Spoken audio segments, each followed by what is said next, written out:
Goeiedag. Ons kyk weer na die evangelie, die goeie nuus van Jesus Christus, dit wat gekom het bykans 2000 jaar terug vir elke mens, toe God die hele wêreld in Jesus Christus gesit het en Jesus Christus vir elke mens gesterf het en hy het na 3 dae opgestaan en vir elke mens 'n nuwe lewe gegee, naamlik sy lewe.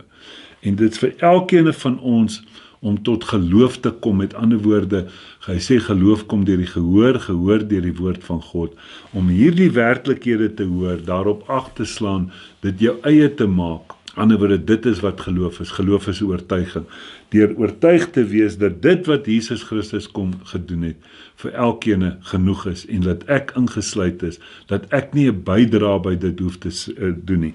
So kom ons gaan kyk gou, ek wil bietjie vandag net bietjie daaroor praat, en daarna kyk, dat wanneer iets gebreek het, en jy het dit reg gemaak, dan is hy mos nou herstel.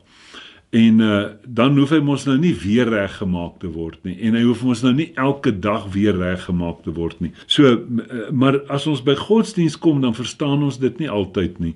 Met ander woorde, die skrif praat dat Christus het gekom om iets te kom herstel, en ons dink ons moet dit nog elke dag doen, asof dit nie dalk genoeg was nie, of wat ook al. So ek bring net 'n gedeelte daarvan, en baie keer sal mense daaruit iets leer, of sal daarop agslaan, en baie keer dan luister ek na ander mense, wat weer iets vir my vertel, en dan slaan ek ag op dit wat hulle sê, want geloof kom deur die gehoor, en gehoor deur die woord van God. So kom ons begin net so 'n bietjie om 'n fondasie te lê rondom dit. God skape die mense in beeldnis en gelykenis, skape hulle in 'n perfeksie, hy gee die aarde vir hulle, hy sê vir hulle heers hieroor.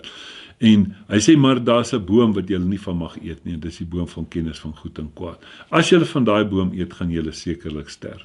En die vyand het die mens mislei en verlei, en op die ou einde toe eet hulle van die boom, en dan weet ons, hulle het sekerlik gesterf. Maar wat het gesterf? Hulle het geestelik gesterf.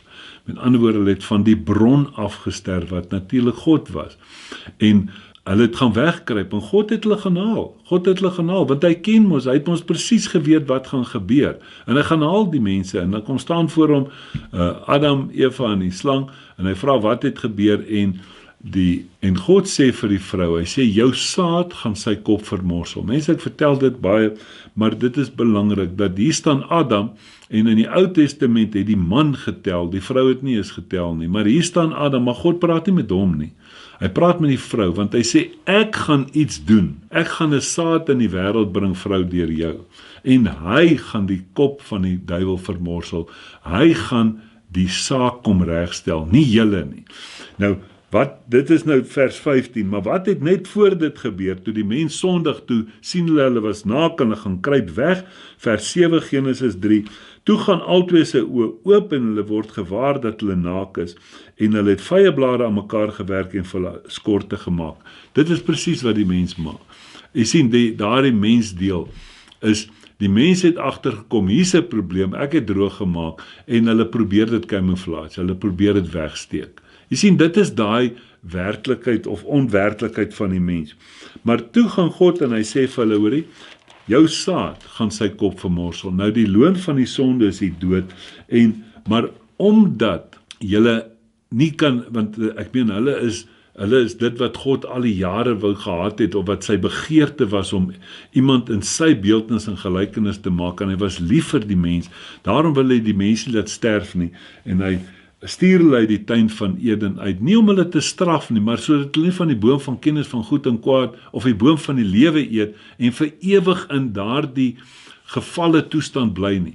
Maar nou gaan hy en hy doen iets in vers 21, Genesis 3, en die Here God het vir die mens en sy vrou rokke van vel gemaak en vir hulle aangetrek. So hier kom God en hy gee vir hulle bekleding.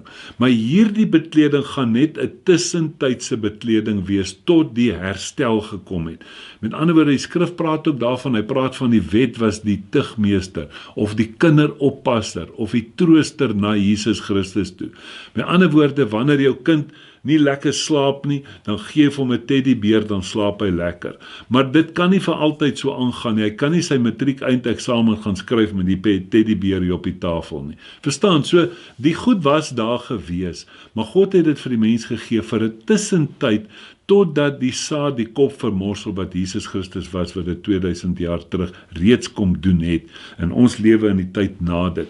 Nou, ek het dit net gesê vir 'n begin, dat ons weet, nou kom ons in Johannes 1, in die Nuwe Testament, en Johannes die doper doop vir Jesus, en hy sien vir Jesus, en hy sê, daar is die lam van God, wat die sonde van die wêreld wegneem.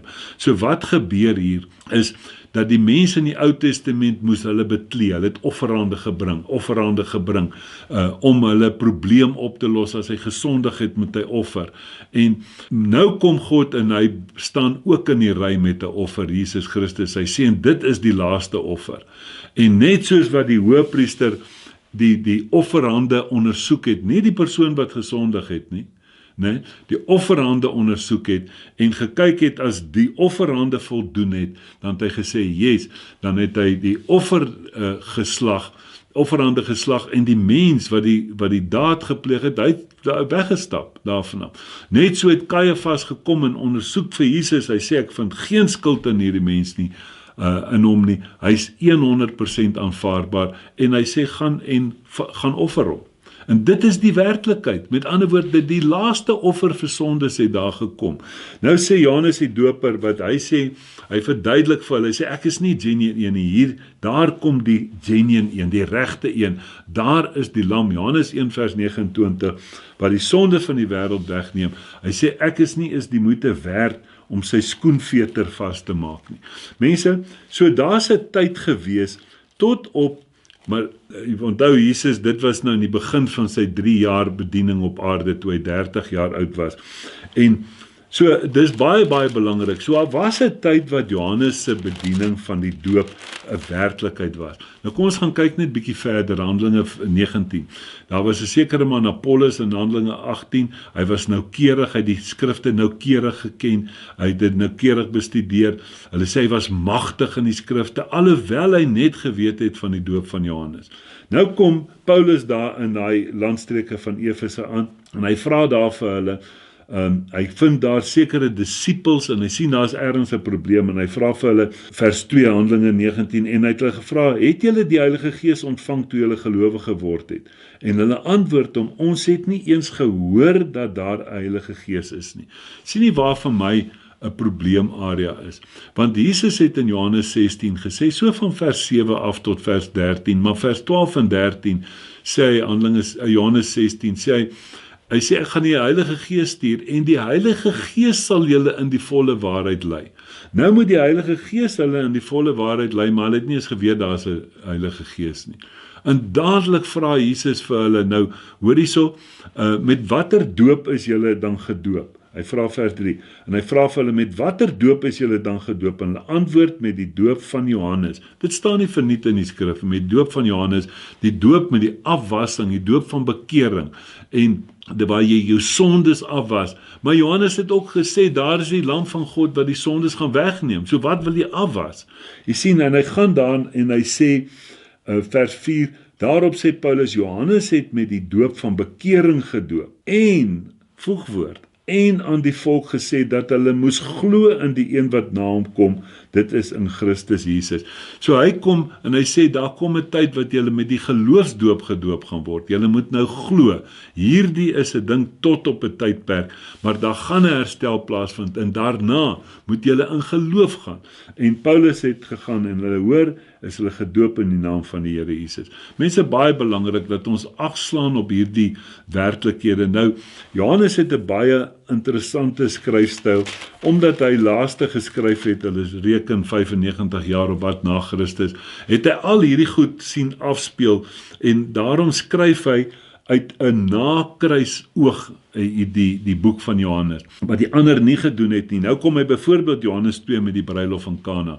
Nou sê hy vir hulle, goed, julle weet nou hoe gewerk met die bruilof van Kana, het dit nie gegaan daaroor. Baie mense sê, nee, Jesus sê, kyk daar, ons kan maar 'n bietjie vat, daar is nie 'n probleem met dit nie, dis nie waar dit gaan nie. Waaroor gaan dit, dit gaan daaroor, dat hulle het 'n bruilof gehad, en dan het die mense die goeie wyn voorgesit, en as die ouens nou goed gekuier het, dan sit hulle die minder goeie wyn voor, die cheapies, want die ouens kom nie eens meer agter wat hulle drink nie.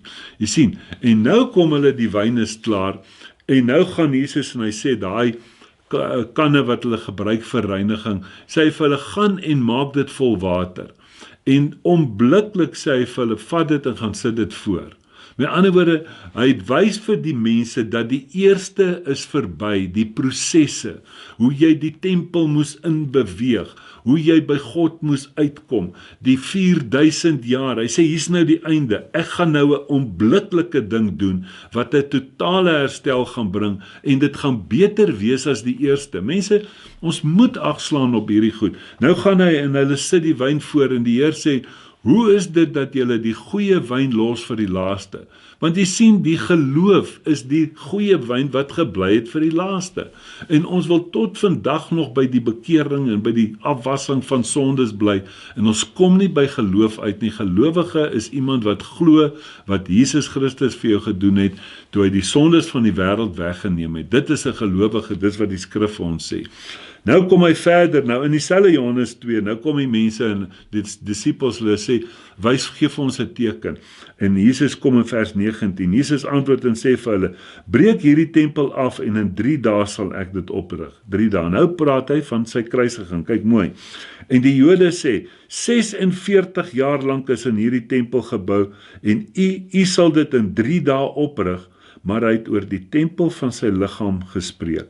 Jy sien, belangrik hier, hulle kyk natuurlik, Jesus kyk geestelik, want Jesus weet die sukses van die herstel wat hy gaan bring, as hy aan die kruis gesterf het en opgestaan het.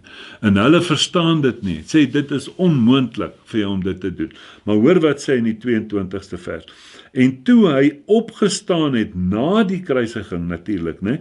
Toe hy opgestaan het uit die dode, het sy disippels onthou dat hy dit vir hulle gesê het, en hulle het die skrif geglo en die woord wat Jesus gespreek het. So, mense, dit is belangrik, ek het later op 'n stadium gepraat oor Lukas 24, hulle kon dit nie verstaan nie, want Jesus moes eers gesterf het. So, ons wat in die na-kruistyd leef, kan nie in die voorkruisbediening wees nie. Ek sê nie ons gooi Jesus weg nie, ek sê nie ons lees dit nie, ons kyk nie, natuurlik bly dit die basis van die hele werklikheid, dit gaan oor Jesus, dit gaan nie oor Paulus, en dit gaan nie oor Petrus, en Paulus sê dit self in 1 Korintiërs 1, is Paulus vir julle gekruisig? Nee, dis nie so nie, maar die woord, Jesus het vir hulle kom wys, wat gaan hy kom doen?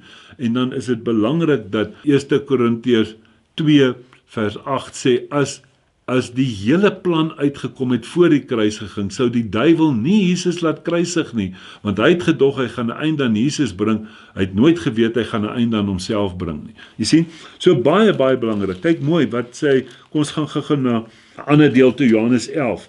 Johannes 11, net nadat Lazarus opgewek is uit die dood, het die ouens gekom en sê, Jesus het nou baie getuies, hy gaan nou begin oorneem. Nou kom hy vers 48, hy sê, hulle kom by mekaar en hy sê, as ons hom so laat begaan, sal almal in hom glo, en die Romeine sal kom in ons land en ons nasie afneem, albei afneem.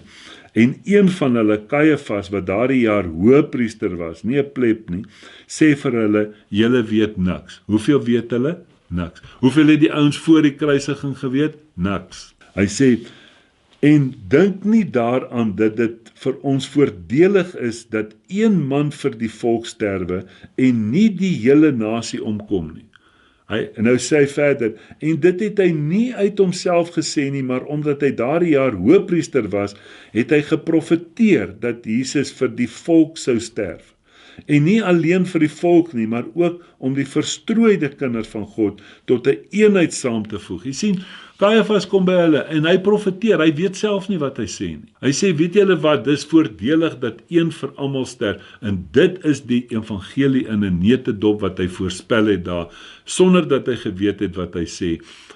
2 Korintiërs 5 vers 15, as een vir almal gesterf het, dan het almal gesterf, en hy het vir almal gesterf. Hy het voldoen dit wat in Genesis skeef geloop het, deur as jy van die boom eet, hy sê Romeine 6 vers 23, die loon van die sonde is die dood. Hy sê, maar is beter los hom, laat een ou sterf, as wat die hele volk moet sterf. Jy sien, as wat alle mense moet sterf. Want ons wil Jesus so keer dat hy nie sterf nie. Wat Petrus gedoen het, hy vat Jesus, hy bestraf Jesus, hy sê dit sal nie gebeur nie. Jesus sê vir hom, wyk agter my Satan, want jy bedink die dinge van mense, nie die dinge van God nie. So dit 'n gelowige is om die dinge van God te begin bedink, dit wat hy gesê het. Mense, baie belangrik as ons gaan kyk, daar is 'n boodskap waar ons moet besef waar die nie-Jood ingesluit is, met ander woorde die heiden ingesluit is, en jy kry dit, en jy moet dit ook in die skrifte sien, dat Paulus het sê, hy het gekom, God het hom gestuur vir die nie-Jood. As jy gaan kyk op die pad na Damaskus, in Handelinge 26 praat hy daarvan, word hy geroep, hy sê, wie is u? Hy sê, ek is Jesus wat jy vervolg, en hy sê, ek gaan jou verlos, vers 17, na die heidene, na wie ek jou stuur, om hulle oë te open, dat hulle van die duisternis tot die lig kan bekeer, en van die mag van Satan tot God, sodat hulle deur die geloof in my, vergifnis van sondes, en ook, nie net vergifnis van sondes nie, ook 'n erfdeel onder die geheiligdes kan ontvang. Nou as jy nie 'n gelowige is nie, hoe gaan jy nou die vergifnis hê, wat reeds joune geword het 2000 jaar terug, en hoe gaan jy dan op die ou einde ook 'n erfdeel kry? Jy sien mense, ons bly arm, ons bly geestelik arm, omdat ons nie Jesus glo nie, in dit wat hy vir ons gesê het nie. En dan gaan hy aan, en dan begin die skrif van praat in Romeine, dis nou net hier na Handelinge, dan kom hy by Romeine 1 uit, hy sê, vers 16, want ek skaam my nie oor die evangelie van Christus nie, want dit is 'n krag van God tot redding, vir elkeen wat glo, eerste vir die Jood, en ook vir die Griek, met ander woorde, die wat ingesluit is, en vir die ouens wat nie ingesluit is nie, want die geregtigheid van God word daarin geopenbaar, uit geloof tot geloof, soos geskrywe is, maar die regverdige sal uit die geloof lewe. Jy sien, wanneer jy hierdie werklikheid hoor, en dit is nou maar presies, al hierdie goed, ons skiet nie die oue af nie. As ons nou net na Romeine 3 gaan kyk, dan sê hy vir ons, vers 19-20, en praat hy oor die wet, hy sê dat alle mense voor God doenwaardig gaan wees. Vers 21, hy sê, maar nou is die geregtigheid van God geopenbaar, sonder die wet, sonder die kinderoppasser, sonder die teddybeer. Jy sien, hy sê, terwyl die wet en die profete daarvan getuig. Jy sien, Efesiërs 2 sê dat dit is gebou op die wet en die profete. So, ons misken dit nie. Maar hy sê, terwyl die wet en die profete daarvan getuig, die geregtigheid naamlik van God, deur die geloof in Jesus Christus, vir almal en oor almal wat glo. Dis nie meer die bekering en die afwassing van sondes nie, glo. Kyk mooi, hy sê daar's geen onderskeid nie, en dan die skrifgie wat die meeste aangehaal word, seker is Romeine 3 vers 23, want almal het gesondig en het ontbreek hulle aan die heerlikheid van God. Komma, jy sien, dit was so, dis die eerste deel, maar toe het daar 'n herstel gekom, dit wat ek nou vir ons gewys het. Nou na die herstel, nou sê hy vers 24, jy kan nie net vers 23 lees nie, want dan is jy nog steeds in die oue, dan is jy nog presies daar, waar die Heilige Gees sukkel om na jou toe deur te dring vir dit. Hy sê, en hulle word deur sy genade, sonder verdienste geregverdig, deur die verlossing wat in Christus Jesus is. Jy sien, daar het 'n herstel gekom, en soos ek sê, as 'n ding herstel is, dan is hy herstel. En nou sê hy, maar ons het nou 'n rekening waaruit ons lewe, en dit is, die regverdige sal nou uit die geloof lewe. Kom ons gaan lees dit gou net in Hebreërs. Hebreërs 8 kom en dan verduidelik hy vir ons, dit is iets wat van Jeremia 31 afgaan, gaan lees Jeremia 31, so daarby vers 31 rond, dan kom hy by Hebreërs 8, jy sien, dan praat hy sê, hy gaan 'n nuwe verbond bring, vers 10, want dit is die verbond wat ek na die dae sal sluit met die huis van Israel, spreek die Here, ek sal my wette in hulle verstand gee en dit op hulle harte skrywe, en ek sal vir hulle God wees, en hulle sal vir my 'n volk wees, en elkeen sal nie meer sy naaste en elkeen sy broer leer en sê, ken die Here nie, want almal sal my ken, klein en groot onder hulle, want ek sal barmhartig wees oor hulle ongeregtighede en aan hulle sondes en hulle oortredinge nooit meer dink nie. Nooit meer dink nie. Hoekom? Want die lam van die sondes het 2000 jaar terug die sonde van die wêreld weggeneem. Hy sê nou, en as hy sê 'n nuwe verbond, dan het hy die eerste oud gemaak, en wat oud geword het is verouder en naby die verdwyning. Hoe verstaan ons dit nie? Hy sê, die eerste verbond het hy oud gemaak, daar's nou 'n nuwe verbond. Hy praat nou in Hebreërs 9, hy sê, 'n testament word nie geldig as daar nie 'n sterfgeval plaasgevind het nie, maar daar het 'n sterfgeval plaasgevind. So die Ou Testament het uitbetaal, ons het nou met die Nuwe Testament besig, die nuwe verbond. Kom ons gaan kyk na Hebreërs 9. Nou praat hy oor hierdie bekleding, die kinderoppasser, dit wat God die mens mee bekleed het in die Ou Testament as 'n tussentydse ding. Dan praat hy nou hier in sy vers 8, Hebreërs 9, waarmee die Heilige Gees dit duidelik maak, dat die weg na die heiligdom nog nie geopen is, solank die eerste tabernakel nog standhou nie. Met ander woorde, hy sê, die Heilige Gees gaan dit, maar as jy nie in geloof staan nie, sukkel die Heilige Gees om vir jou die werklikhede te verduidelik. Jy sien, so dit is hoekom ek sê, word 'n gelowige, geloof kom deur die gehoor, gehoor deur die woord van God. Hy sê vers 9, dit was 'n beeld met die oog op die teenwoordige tyd, waarin daar gawes en offers gebring word, wat hom wat die diens verrig na die gewete nie volkome kan maak nie. Hoekom nie? Omdat dit net bestaan het in spys en drank en verskillende wassinge en vleeslike verordeninge, wat opgelê is, tot op 'n tyd van herstelling. Jy sien, tot op 'n tyd van herstelling. Hy sê, dit was so. Ons het gelees, was tot op 'n tyd van herstelling. Nou gaan hy na die tyd kom. Jy weet, ek het so 'n ou karretjie waarmee ek ry, en sy handrem het klaar geraak. En nou werk die handrem nie. Nou wil ek iets gaan koop in die dorp, nou is dit 'n skuins parkeerplek. Nou kan ek nie daar koop nie. Nou moet ek ry aan die ander kant onder op 'n gelyksplek stop. Nou moet ek nou stap soontoe, want as ek kom net sit, dan wil hy vorentoe loop. Nou by my huis het ek ook 'n redelike styl afdraandetjie waar die kar slaap. En nou kom ek in, nou wil die kar vorentoe loop. Nou ry ek terug, nou gaan sit ek 'n baksteen daar. En nou ry ek, dan stop ek teen die baksteen. Nou vat hulle die baksteen weg, nou roep ek die mense en sê ek vir hulle, luister, hier's 'n nuwe wet. Ons sit 'n baksteen daar. Daai baksteen mag nie skuif nie. Nou gaan hulle, dan is hulle daar besig, gaan skuif hulle om, sit klaar, sit hulle om terug. Nou het ek my kar herstel. Ek het die handrem reg gemaak. Hy kan nou enige plek stop. Nou kom ek daar, dan werk die mense, dan vat hulle die baksteen weg, as dit klaar, sit hulle hom weer daar terug. Jy sien, dit klink lagwekkend, maar dis wat ons doen in ons tradisie. Dis wat ons doen in ons godsdienst. Nou stop ek met die kar net so 5 centimeter van die steen af. En dan staan hy, want hy is herstel. Mense, dis belangrik dat ons hierna kyk, daar het 'n herstel gekom. Nou sê hy, hierdie vorige goed, die offerandes en al die goed, hy sê, is net op 'n tyd van herstelling. Vers 11, maar Christus, jy sien, dit was van die begin tot nou, 4000 jaar terug, gevat. Nou kom hy en hy sê, maar Christus wat opgetree het as hoëpriester van die toekomstige, met van woorde van hier af vorentoe, toekomstige weldade, het deur die groter en volmaakter tabernakel, wat nie met hande gemaak is nie, dit wil sê wat nie aan hierdie skepping behoort nie, ook nie met bloed van bok en kalwers nie, maar met sy eie bloed, eenmaal ingegaan in die heiligdom, en 'n ewige verlossing teweeggebring. 'n Ewige verlossing, eenmaal. Mense, dis baie, baie belangrik. Hoeveel is een? Een is een. En dis wat hy gesê het, jou saad gaan sy kop vermorsel. Daar het 'n herstel gekom, 2000 jaar terug, sodat ons nie meer in die eerste leef nie. Ons moet oorgaan telkens uit die duisternis na die lig. En met ander woorde, die mag van die Satan tot God. Mense, al daai goed wys vir ons daarna. Nou kyk net, ek wil net hier bysit. Dan praat hy nou oor die testament. Lees Hebreërs 8 en 9 en 10. Maar dan praat hy vers 22, hy sê, en byna alles word met bloed gereinig volgens die wet, en sonder bloedvergieting vind daar geen vergifnis plaas nie. Waar sit Christus? Aan die regterhand van God. Hoe kan jy nou vanaand as jy gaan bid? So hierdie ding wat ons net so op die bed lê en sê, ag Here vergewe my, net so algemene gebed. Daar's nie 'n werklikheid in dit nie. Hy sê as daar nie bloed is nie, is daar geen vergifnis nie.